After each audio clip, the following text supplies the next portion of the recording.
Hi, I'm Tim Skornia. I've had the pleasure of being the mount maker here at the St. Louis Art Museum for the past 7 years.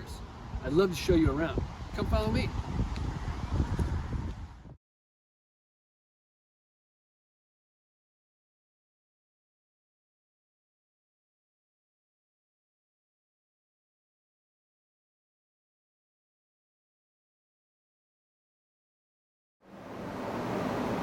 After all that, welcome to the Mount Lab.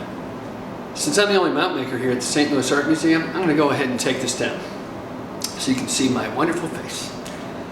I am going to talk about a couple different things. I'm going to talk about some storage solutions. I'm going to talk about different tool ideas that I've implemented since I've been here. I'm going to talk to you about some techniques that I've used as far as making mounts in the lab. I think it'll be fun. So let's have a look.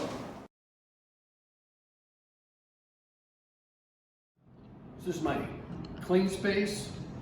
I've got my work table here with double monitors for my CAD drawings.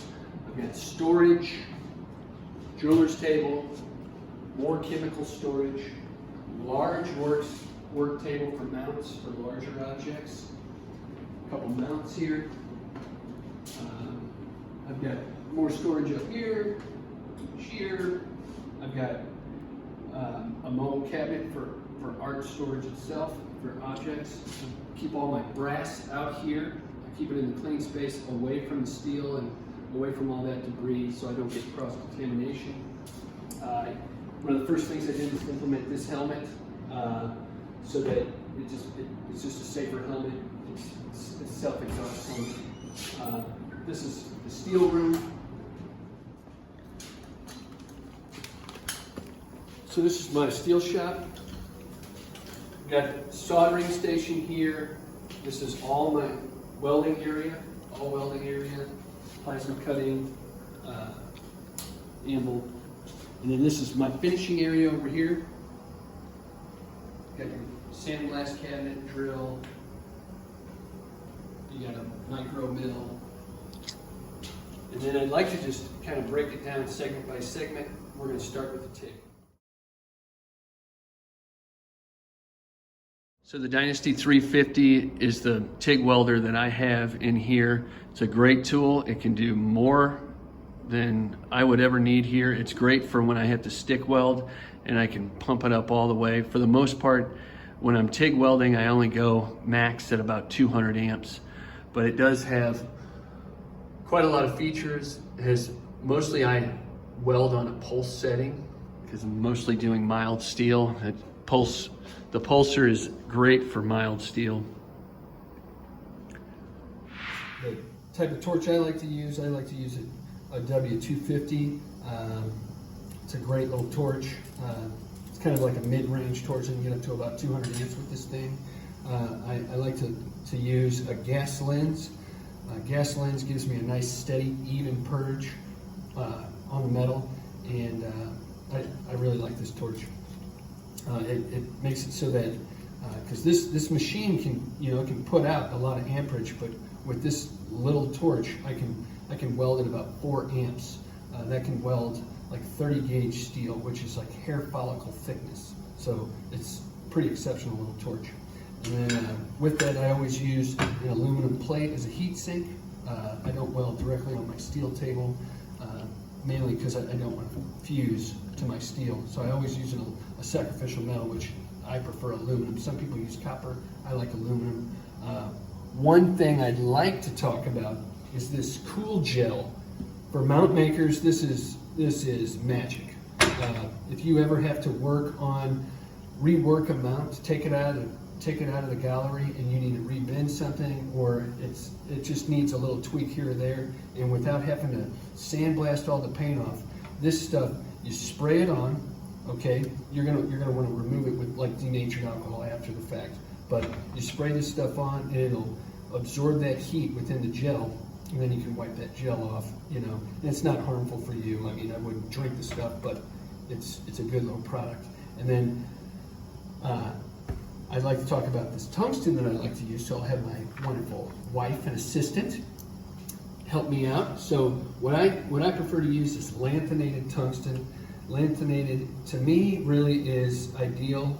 You can weld aluminum, stainless, titanium, really whatever type of metal you want to weld, and the stuff is not radioactive. So I prefer that over any other tungsten. So my table is set up at about 36 inches, right on it. So what I've done to help myself out in the shop is I've taken a piece of square tubing. I set square tubing on my anvil, knock it in, and that's 36 inches. So I can weld larger parts right here. I don't have to bring in another table or bring in any other prop tools to keep parts up while I'm welding. Again, it's very easy, simple.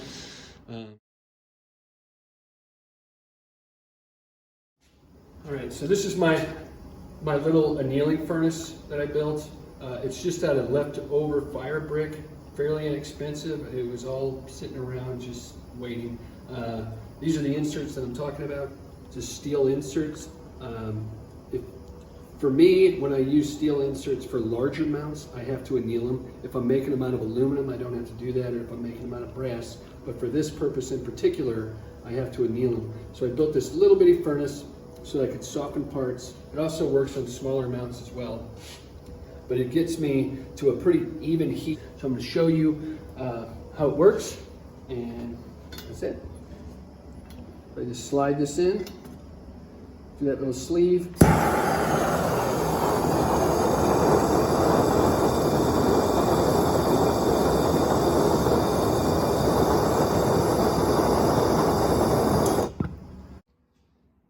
It only takes about 3 to 5 minutes to get your parts up to temp to be annealed in this small furnace. It takes about 15 minutes for the parts to cool completely. I would let your parts cool to room temperature before handling, obviously, and before you turn them on the lathe. I would never suggest chilling any parts, especially steel. Turn it on the lathe. So now I'd like to talk about my plasma cutting station.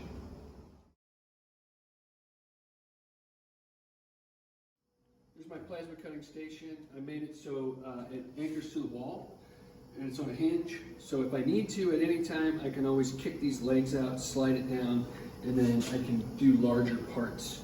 I can also move my vise out of the way, and I've got a little clamping set up for my Handheld that I can do large pieces over here.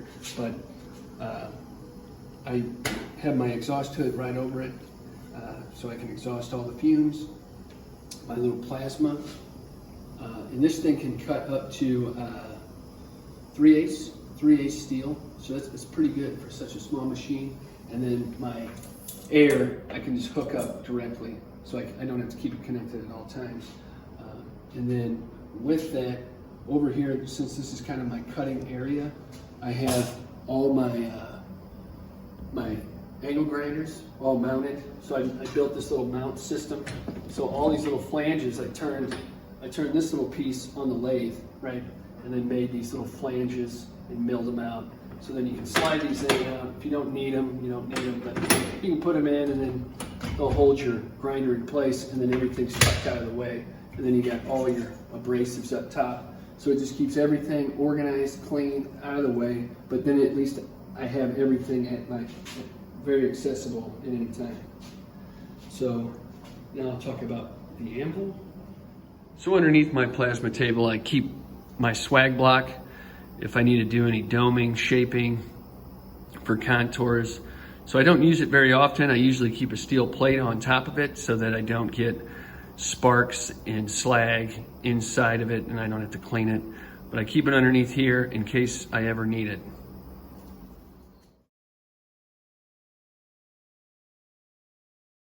So here we have an English Anvil. This was here before I got here, but it is an excellent tool. One of my predecessors brought it in. He was a very good blacksmith himself. One of the first things any blacksmith, any metalsmith should implement into their tools is a holdfast. This is a great tool for mount making. Then you have all your tongs, hammers, rivet tools. If you have the ability to make your own tools, that's great. So, you know, for me, I needed some flat jaw tongs, a couple different sizes, so I can make them myself. Having that ability is really great, a good asset. Also, bringing in other hardy tools. So this is one of my hardy tools that I use when making mounts. It slides in like that, and it's a flatter tool. So if I need to flatten out metal, stretch metal, I'll show you an example. So it sets in, it's locked in place, it's spring loaded, and then I also have these different hole patterns here so I can move it up or down, so I can put in larger stock if I need to. This is a great tool for, say, if you have to join two pieces of brass, 2 pieces of steel, whatever you need to do to make flat, even joints. So, you know, I would hammer this out, hammer that out, and then I can also hammer on my table here, right there. Then I can get 2 nice little joints for when I'm soldering or if I'm welding. So it's a great little tool, and it's also great for stretching out material also. So as you can see, it deflects each time.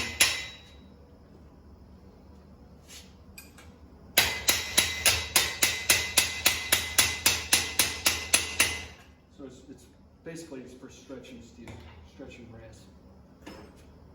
Now I'd like to show you another little jig that I made for a sander. If one of your sanders goes down, it's a small little handheld jig that you can put in a vise.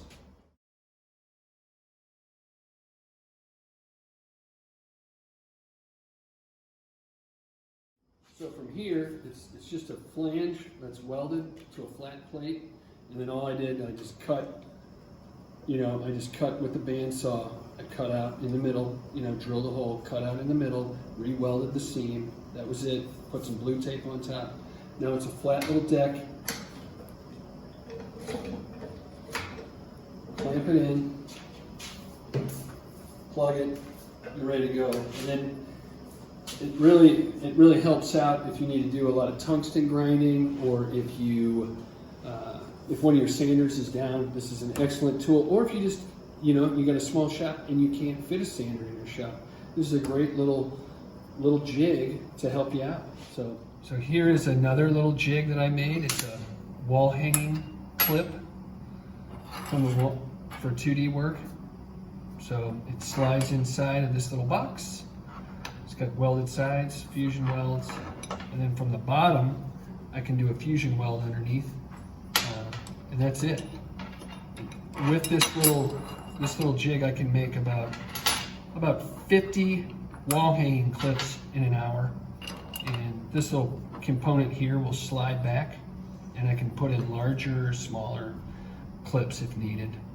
It's a great little universal jig for wall hanging clamps. So I thought that was pretty interesting.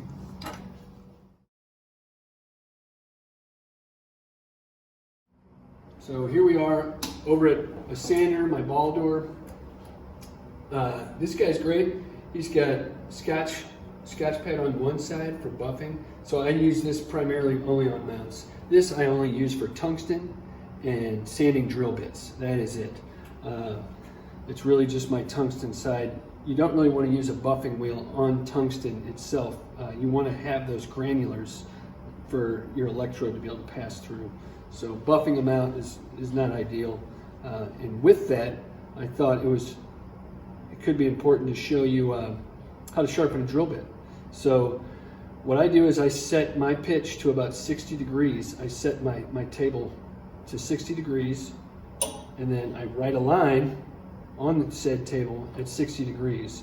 And all I got to do is stick my flute up against the side and do about a 1/16 of an inch twist. And twist, and twist. I flip it to the other side, and I twist, and then I can do my reliefs right on the side of the wheel, just hit it once, hit it twice, and that's a bit I've sharpened. So it's pretty sharp, but then you can at least sharpen your bits and you don't have to send them in to be sharpened repeatedly or buy new bits all the time. And this method works great on really anything from about 3/16 and up to 1/2 inch or beyond. Anything smaller than that, yeah, you're gonna wanna either take a file and do it by hand, or you're just gonna wanna use sandpaper. So I thought that was interesting.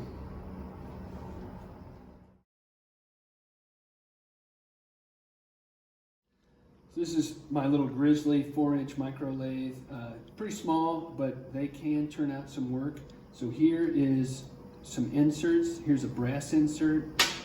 Here's an aluminum insert. Steel inserts are a little tough on these guys, but they can do it. They just need to be annealed. It is a great little tool to have. I love it.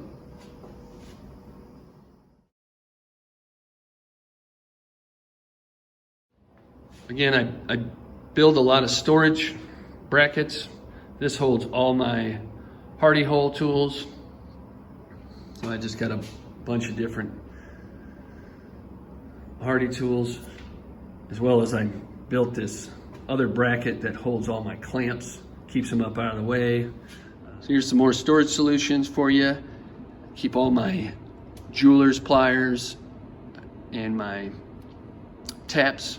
These are the most common that I use, 256 to 1/4-20. Measuring equipment. Keep my jeweler bench fairly clean, a little light, a vise. That vise is mainly to hold parts or to hold my little Dremel here, my Dremel tool, so I can fix it into the vise and work on parts. And then within each drawer, very clean, organized. Files, more files, some abrasives. You get the point. And I also keep another tap set. I also have more and more taps, any tap size you want, metric or standard. More storage. It's all my brass. Keep everything out here, tucked away clean. It's all my filler rod, aluminum, stainless, nickel, bronze. All back there.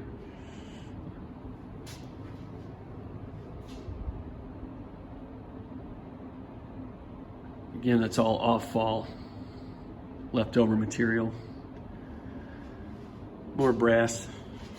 This whole chest here is also filled with brass, mostly sheet plates and other common clip type mounts that I use repeatedly.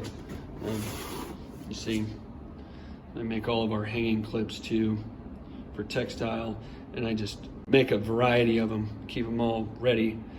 A bunch of magnet mounts, steel plates are already painted as well as lined. I just keep them all in here. Easy for an installer to grab, or me to grab, anybody who wants to grab a couple mounts real quick. More storage. More storage, off-fall, just some square stock.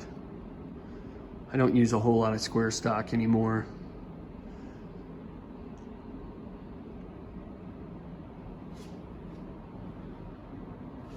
This is a mount wall. It's 3/4 inch plywood, which is what we use in the gallery, so I can test everything before it goes out. Hanging for drying mounts. After I take them to the paint booth down the hall. We have a paint booth down the hall. I spray everything down there. I don't do much in the lab anymore, if any. I spray it, bring it back down here, let it cure overnight.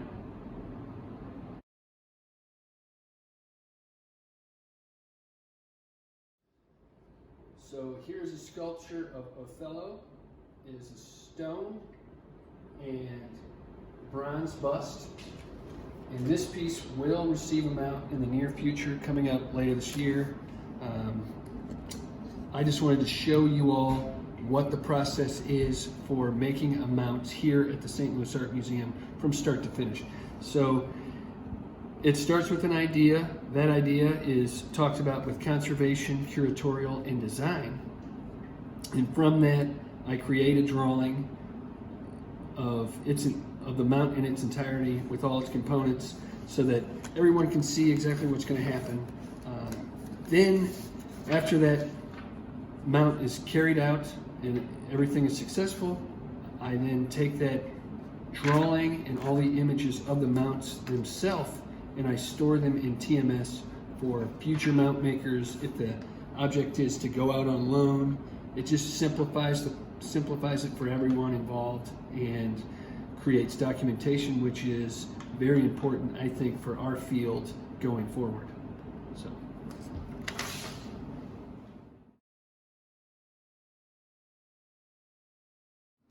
Okay, so I just want to talk briefly about just some mounts that I have in the lab for objects that are being ready to be installed. So this is just an acrylic mount. This is all hand sanded. So, well, first I took it to the sander, sanded it down, got a nice beveled edge, and then I went through starting at 60, moving my way down to 6,000 grit to get it to be see-through, clear. I'm sure any acrylic mount maker knows what I'm talking about. They take a long time to do, but they do come out successful.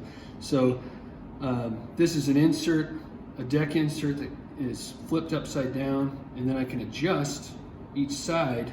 So if my hole is a little sloppy, then I can at least adjust and straighten out the post underneath the deck. So that's those acrylic mounts. Here are a couple knife mounts. So these are knife sheath mounts. These are for Native American. And what I use is a 256 set screw, very small, but I use a little bit of turquoise in there, if you can see it, to help installation, the installer be able to set that. This is your locking pin here. On either side, your locking prong. So that's a set. So this is just one case. That'll be another installation. Okay, so here's another piece that's going in later on, early next year for Oceanic Australian. This piece is a full contour mount, and the curator wanted to be able to see it in the round. And again, this is just what I have in the lab right now. I didn't want to go out into the galleries, but it's a full contour, and then I have my setting prongs, one here, so that I can sleeve it in, lock it in place. Here's another contour mount. It's fairly thin gauge steel. I get to keep it pretty thin gauge because I use this gusset. So this is pretty thin, 1/16. It's only seen from one direction, so it's not that visible.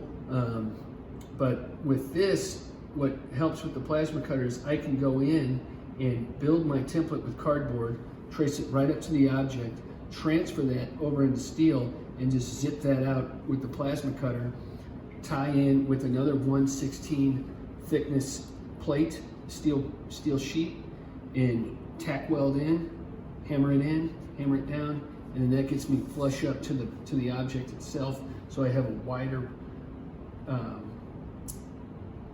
contact range, and that's it.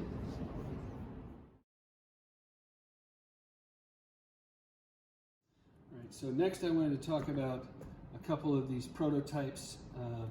This was my first prototype. This is the second version of the same, but these are wall-mounted isolation units. They're still in early stages, but I've been working on them. Whenever I get a chance, I work on them. But where we're located in St. Louis, we're close to the New Madrid Fault. Other cities like Memphis are pretty close. But everything at the St. Louis Art Museum is spec'd to accept at least a half a G of force, if not 1 G of force, depending on the size and its center of gravity. So for these are little, they're for plate mounts, so fairly expensive. A lot of plates we have in our collection, ceramics, are very expensive. So one day, the hope is that you would be able to fasten into these two holes. So I would make a template of just those two holes, and all my plate mounts would sync up to this.